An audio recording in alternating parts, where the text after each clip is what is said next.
Assalamualaikum warahmatullahi wabarakatuh, teman-teman sekalian.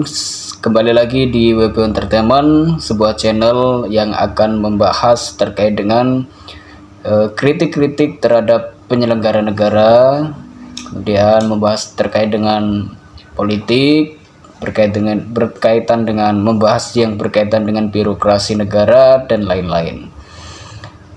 Tak henti-hentinya saya berharap bahwa channel WP Entertainment ini akan menjadi channel yang berfungsi sebagai kontrol sosial, sehingga bisa selalu mengawasi jalannya pemerintahan di Indonesia ini. Pada video kali ini saya akan membahas mengenai mengapa dari dulu sampai sekarang masalah kemiskinan, masalah kesejahteraan itu menjadi persoalan-persoalan yang belum terselesaikan secara baik sampai dengan tahun 2024 ini. Saya sebagai lulusan ekonomi tentu memiliki pandangan-pandangan mengapa kesejahteraan masyarakat ini di Indonesia sampai dengan tahun ini sulit untuk direalisasikan secara maksimal. Saya sendiri melihat ada beberapa hal yang menurut saya menjadi sebab dari kurang tercapainya kesejahteraan masyarakat Indonesia secara menyeluruh. Yang pertama, karena saat ini negara Indonesia itu sama sekali tidak ada ketegasan, sama sekali tidak ada keketatan dalam mengawasi keuangan negara atau APBN kita. Buktinya apa? Buktinya masih banyak sekali baik di tingkat pusat, di tingkat daerah, di lembaga-lembaga pendidikan, di instansi-instansi, dinas-dinas dan sebagainya, masih sering sekali kita temui yang namanya markup anggaran.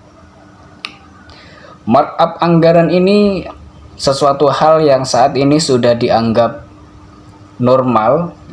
Banyak sekali kalangan yang sudah menormalisasi kegiatan markup anggaran ini, padahal itu merupakan salah satu indikasi buruknya pengawasan keuangan di negara kita. Sudah menjadi rahasia umum di banyak instansi, markup anggaran itu sangat gila-gilaan, ya, dengan alasan takut kalau misalnya di rapnya rencana anggaran biayanya itu tidak sesuai dengan anggaran yang ada atau kurang dengan anggaran yang ada, itu takutnya tahun depan dipotong anggarannya, dikurangi dari pusat. Karena ketakutan itu akhirnya banyak sekali instansi, dinas-dinas yang kemudian ketika ada event atau ada kegiatan atau ada program yang sebenarnya biaya dari event program tersebut tidak mencapai, nominalnya tidak mencapai anggaran yang ada sebenarnya, tetapi dicapai-capaikan, bahkan dilebih-lebihkan untuk mencapai titik aman supaya anggarannya katanya supaya terserap habis, tetapi terserap habisnya itu tidak efektif dan tidak efisien.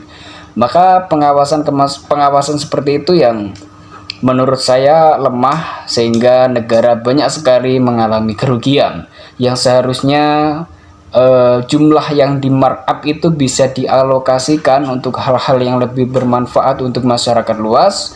Akhirnya ya masuk kantong pribadi oknum-oknum pejabat, tapi banyak sekali oknumnya saat ini seperti itu. Itu yang pertama. Jadi saya sendiri sering ya dulu tahu secara langsung bagaimana proses markup anggaran itu terjadi.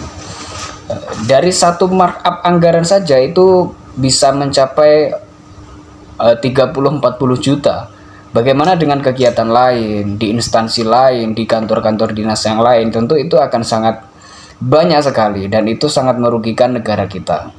Ya, banyak sekali dinas-dinas instansi yang melakukan markup anggaran itu yang udah dianggap biasa, udah dianggap normal-normal saja, padahal itu sesuatu kesalahan yang sangat fatal sekali, dan itu sangat merugikan masyarakat Indonesia secara keseluruhan.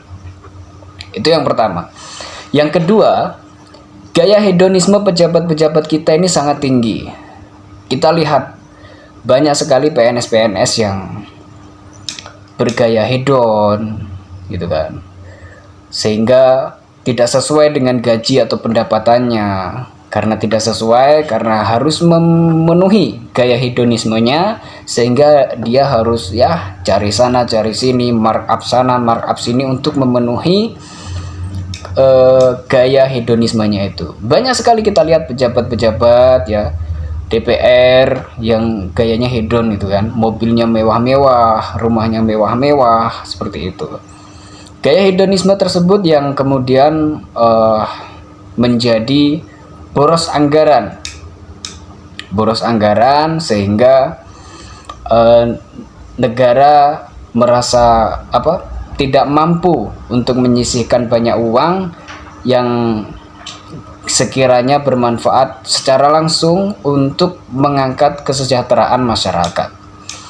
Kita sebagai masyarakat Indonesia perlu tahu bahwa pejabat-pejabat kita ini mengeruk APBN itu sangat gila-gilaan gitu kan. Dikit-dikit rapat, makan, biaya transport, sewa gedung, ini itu segala macam yang sebenarnya nggak perlu amat, tetapi harus dianggar-anggarkan karena niatnya adalah cari ujung, cari keuntungan. Banyak sekali pejabat-pejabat kita yang seperti itu.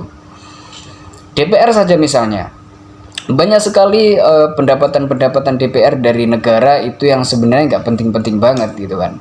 Justru yang seharusnya itu bisa dipangkas, bisa dihemat, tetapi itu nggak dilakukan. Sehingga wajar kalau negara Indonesia saat ini APBN-nya itu membengkak ya, bocor, tidak efisien sama sekali, sehingga anggaran untuk program kesejahteraan masyarakat secara langsung itu tidak bisa terlaksana. Bantuan pendidikan misal, berapa sih siswa-siswa kita mendapatkan bantuan pendidikan? Kecil sekali. Ya, karena apa? Karena uangnya habis untuk gaji DPR yang besar itu, padahal kerjaannya nggak tahu ngapain, nggak kerja apa-apa tapi digaji tinggi. Itu jadi pengelolaan keuangan negara yang menurut saya kacau. Banyak pejabat-pejabat kita yang bergaya hedon gitu kan. Itu yang menyebabkan kenapa kesejahteraan masyarakat kita itu sangat sulit untuk ditingkatkan. Kemudian yang selanjutnya, negara kita ini tidak memiliki kemampuan dalam menentukan skala prioritas. Ya, kita dalam hidup kita aja, kita harus bisa menentukan mana yang lebih prioritas. Ya, pengetahuan terkait dengan skala prioritas itu sangat penting dimiliki oleh kita sebagai personal ataupun Indonesia sebagai negara. Kalau Indonesia sudah salah dalam merumuskan skala prioritasnya, maka itu akan berdampak fatal, akan berdampak buruk kepada masyarakat secara keseluruhan, gitu kan. Kita lihat sekarang ini kebijakan-kebijakan pemerintah ini, program-programnya justru tidak sesuai dengan kebutuhan masyarakat, gitu kan. Skala prioritasnya itu salah, gitu kan. Yang seharusnya bukan prioritas dilakukan, tetapi yang seharusnya prioritas justru ditunda, gitu. Contohnya memaksakan diri untuk membangun IKN misalnya. Tentu itu merupakan prioritas yang salah menurut saya. Banyak sekali daerah-daerah yang masih memerlukan infrastruktur yang baik, gitu kan. Di pedalaman-pedalaman misal membutuhkan yang namanya pembangunan jembatan supaya untuk akses, supaya untuk mobilisasi masyarakat ya. Banyak sekali guru-guru yang bertugas di pelosok desa itu harus nyebrang sungai Padahal itu bisa dibangun jembatan, itu kan prioritas gitu kan. Belum lama ini ada seorang bidan yang sakit gitu kan, di daerah mana saya lupa, tapi ada seorang bidan ya, seorang bidan di pedalaman gitu kan. Dia sakit dan dia harus ke dokter. Tapi karena akses jalannya tidak memungkinkan untuk dilalui kendaraan, akhirnya digotong sama warga rame-rame dengan menggunakan bambu dan sarung gitu kan, untuk membawa bidan itu ke dokter. Itu kan miris gitu kan. Itu kan sesuatu hal yang sebenarnya prioritas gitu kan, tetapi tidak diperhatikan sama negara. Justru membangun IKN yang megah, yang pengen terlihat megah, pengen terlihat wow di mata negara lain, tetapi masyarakatnya sendiri dinomorduakan. Menurut saya itu ya, mengapa kesejahteraan Indonesia ini sulit untuk tercapai. Kenapa? Ya karena Indonesia ini dalam pengawasan keuangannya tidak ketat, main-main ya, sembarangan. Kemudian gaya hedonisme pejabatnya yang tinggi gitu kan. Kemudian yang ketiga adalah skala prioritas yang salah gitu kan. Itu merupakan salah satu bukti kebodohan dari jalannya pemerintahan Indonesia saat ini gitu kan. Terima kasih, semoga bermanfaat. Wassalamualaikum warahmatullahi wabarakatuh.